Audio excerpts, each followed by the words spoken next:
अस्सलामुअलैकुम। मेरा नाम है मोहम्मद हुज़ैफ़ा अली और आप लोग देख रहे हैं chapter number 4 cells and tissues of class 9 biology. तो हमने यहाँ तक माइक्रोस्कोप तक कर लिया था प्रीवियस क्लास में। अभी हम स्टार्ट करेंगे history of the development of cell theory. Basically हमने पहले हम जानेंगे कि सेल थ्योरी है क्या, और उसके बाद मतलब बेसिकली सेल थ्योरी को प्रेजेंट किसने किया और सेल थ्योरी है क्या। ठीक है। अच्छा, जो कदीम यूनानी थे, एंशियंट ग्रीक्स, दुनिया, अच्छा मैंने आप लोगों को बता चुका हूँ कि जो जो कौमें गुजरी हैं उन्होंने हर मैदान में काम किया। तो सबसे पहली कौम और जो कामयाब कौम थी, जो दुनिया पे गालिब कौम थी, वो कौन थी? ग्रीक्स थे। तो ग्रीक्स ने बायोलॉजी के फील्ड में क्या काम किया? उन्होंने ये बताया, वैसे तो बेशुमार काम किया, उन्होंने ये बताया कि एक फंडामेंटल स्ट्रक्चर होगा सारे लिविंग ऑर्गेनिज्म के अंदर। लेकिन उस वक्त माइक्रोस्कोप डिस्कवर हुआ ही नहीं था। उस वक्त माइक्रोस्कोप डिस्कवर हुआ ही नहीं था, तो इस पर ज़्यादा बात हो ही नहीं सकी। जब 17वीं सदी में माइक्रोस्कोप डिस्कवर हो चुका था तो छोटी से छोटी चीज़ों को देखा जा रहा था, और फाइनली एक ऐसी चीज़ को देखा गया जिसको नाम दिया गया सेल। और ये कहा गया कि जितने भी लिविंग ऑर्गेनिज्म हैं उन सब की बॉडी किससे बनी हुई होगी? इसी सेल से बनी होगी। तो सेल क्या है हमारे पास? Structural and functional unit of living organism. जिस तरीके से एक इमारत ईंटों से बनती है, ब्लॉक से बनती है, इसी तरीके से लिविंग ऑर्गेनिज्म किससे बने हुए होंगे? सेल्स से। आगे चलते हैं। Robert Hooke. रॉबर्ट हुक वो पहले इंसान थे, मतलब ये बात खैर इसमें बहुत वो है, मतलब इसमें लोगों को बहुत ज़्यादा डाउट है कि क्या रॉबर्ट हुक वाकई में पहला इंसान था या फिर इसको क्रेडिट मिल गया।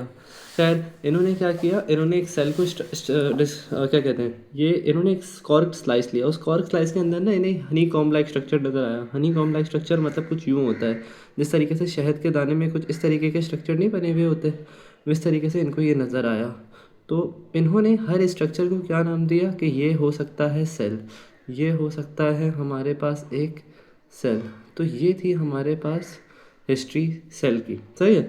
इन्होंने एक टर्म दी जिसका बोला, अरे क्या बोल रहा हूँ मैं, इन्होंने एक टर्म दी cell for these individual compartment. हर कंपार्टमेंट को इनको क्या नाम दिया? इन्होंने बोला कि ये सब क्या है? सेल्स हैं। सेल का मतलब क्या होता है? कंपार्टमेंट्स। सही है। खैर, इन्होंने तो कॉर्क स्लाइस को लिया था। कॉर्क स्लाइस कुछ भी नहीं होता। आप लोगों ने जो शराब की बोतलें देखी होंगी, शराब की बोतलों के ऊपर जो ढक्कन लगा हुआ होता है ना, उसको हम कॉर्क स्लाइस कहते हैं। वो किससे बनता है? Would say. और वुड भी क्या, लिविंग ऑर्गेनिज्म, उसके अंदर मजे बने हुए कंपार्टमेंट क्या थे? सेल्स थे। पहला लिविंग सेल को किसने स्टडी किया था हमारे पास? एंटन वॉन लियोन हुक ने। ये सारी रट्टे वाली बातें। मिनिएचर एनिमल्स, इन्होंने एंटन वॉन लियोन हुक ने वैसे बहुत ज़्यादा काम किया है। इन्होंने रॉयल सोसाइटी को एक लेटर निकला जिसमें इन्होंने ये बताया कि इन्होंने माइक्रोस्कोप के अंदर क्या क्या देखा है। इन्होंने बताया कि जो पहला प्रोटोजोआ था और पहला बैक्टीरिया जो इन्होंने डिस्कवर किया वो माइक्रोस्कोप में कैसा नज़र आता है। और सेंटर ऑफ सेल को किसने डिस्कवर किया था? रॉबर्ट ब्राउन ने। और सेंटर ऑफ सेल क्या था? न्यूक्लियस। सेल थ्योरी में हमारे पास 3 साइंटिस्ट हैं। एक थे थियोडर शॉन, जो कि जर्मन बॉटनिस्ट थे। सही है। अच्छा, सबसे पहले ना आप लोगों को एक चीज़ बताता हूँ। ये पॉइंट ना समझने वाला है। थियोडर शॉन ने एक बात देखी। अच्छा, शीडन था एक साइंटिस्ट और एक साइंटिस्ट था हमारे पास शॉन। शीडन ने बोला कि जितने भी प्लांट्स हैं हमारे पास वो सब किससे बने हुए हैं? हमारे पास सेल से। तो शॉन ने बोला कि यार, अगर प्लांट्स लिविंग ऑर्गेनिज्म सेल से बने हुए हैं, एनिमल्स भी तो लिविंग ऑर्गेनिज्म है, क्या पता वो भी सेल से मिलकर बने हो। तो उन्होंने फिर ये बात आगे जाके रखी कि ना सिर्फ प्लांट्स बल्कि एनिमल टिश्यू भी किससे कंपोज होता है, किससे मिलकर बना हुआ होता है? सेल से। आगे चलते हैं। ये डिबेट एंड हुई कि सही है। बस फाइनली 1839 में ये बात तय पा गई कि जो प्लांट्स, एनिमल्स या जितने भी लिविंग ऑर्गेनिज्म हैं वो सब किससे मिलके बने हुए होते हैं? सेल से मिलके बने हुए होते हैं जितने भी लिविंग ऑर्गेनिज्म हैं। और सेल क्या है? हमारे पास basic unit and structure of life है।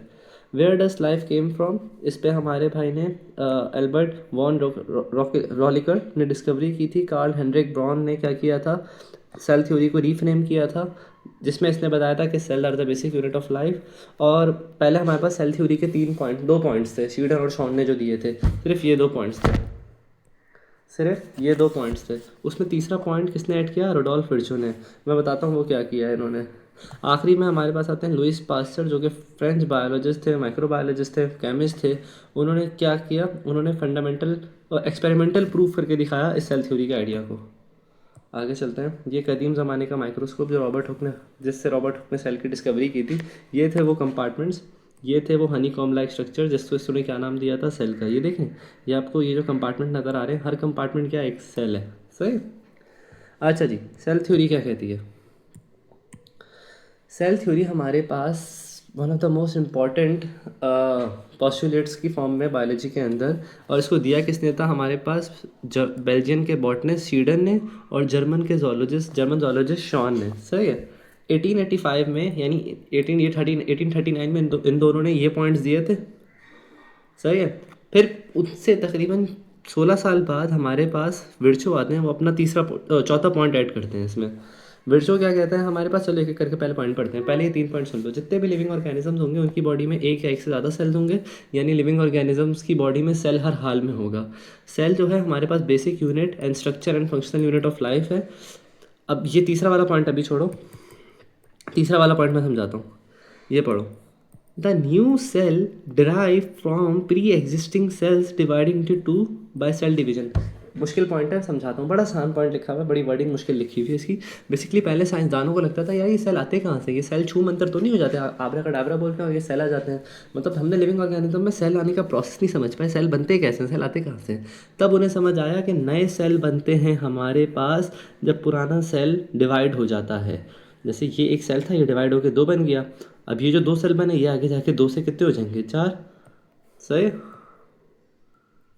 तो ये चीज़ हमारे किसने बताई? विर्चो ने। कि नए सेल हमारे पास कैसे आते हैं कि पुराने सेल आपस में डिवाइड होते हैं और उनसे हमारे पास नए सेल आते हैं। और हर सेल के अंदर क्या होता है? एक हेरिडेटरी मटेरियल होता है जो वो अपने बाद आने वाले सेल को ट्रांसफ़र करता रहता है। जैसे मिसाल के तौर पे इस सेल के अंदर ये हेरिडेटरी मटेरियल था, अब इससे ये 2 सेल आए, ये हेरिडेटरी मटेरियल इनमें भी ट्रांसफ़र हो गया। ये दो 4 में डिवाइड हुए, ये हेरिडेटरी मटेरियल उनमें भी ट्रांसफ़र हो गया। सही है। ईजी, कुछ मुश्किल नहीं था इसमें। ये वो साइंसदान थे हमारे पास, जर्मन जोलॉजिस्ट शॉन और बेल्जियम के बॉटनिस्ट शीडन और रोडोल्फ विर्चो। अब ज़रा सुनना। सर आपने हमें एक पहले बताया था कि वायरस की बॉडी में तो सेल होता ही नहीं है, तो क्या वो लिविंग ऑर्गेनिज्म नहीं है? अब ज़रा इसी पैराग्राफ में वो लिखी हुई है, ज़रा देख लेते हैं। बेसिकली ना हम कुछ कह नहीं सकते कि वायरस आर लिविंग और नॉन लिविंग। मेरा जाहिर सी बात है, आप लोग बताओ कि वो लोगों को इन्फेक्ट कर रहे हैं, लोगों को लोगों में बीमारियां कॉज कर रहे हैं, लिविंग ऑर्गेनिज्म के सेल के अंदर इन्वेट करते हैं, उन सेल पार्टिकल्स को इस्तेमाल कर रहे हैं और पैथोजेनिसिटी कॉज कर रहे हैं, तो ऑब्वियसली वो लिविंग ऑर्गेनिज्म हुए। लेकिन क्या वो खुद सेल से बने हुए हैं? नहीं। क्या उनके अंदर कोई मेटाबॉलिक एक्टिविटी होती है? नहीं। तो उनके पास ना मिक्स कैरेक्टरिस्टिक्स हैं, वो लिविंग कैरेक्टरिस्टिक्स भी शो करते हैं और नॉन लिविंग कैरेक्टरिस्टिक्स भी शो करते हैं, इसलिए हम उनको अभी किसी कैटेगरी में नहीं रखते। सही है। और वो भी अपने कैरेक्टर्स को दूसरी जनरेशन में ट्रांसफ़र कर देते हैं। जैसे एक वायरस डिवाइड होकर 2 वायरस में जाएगा, वो 2 वायरस भी वैसे ही खतरनाक होंगे जैसे जिस वायरस से वो डिवाइड होकर आए थे। सही है बच्चों, ये था हमारे पास। ये कहाँ तक जा रहा है?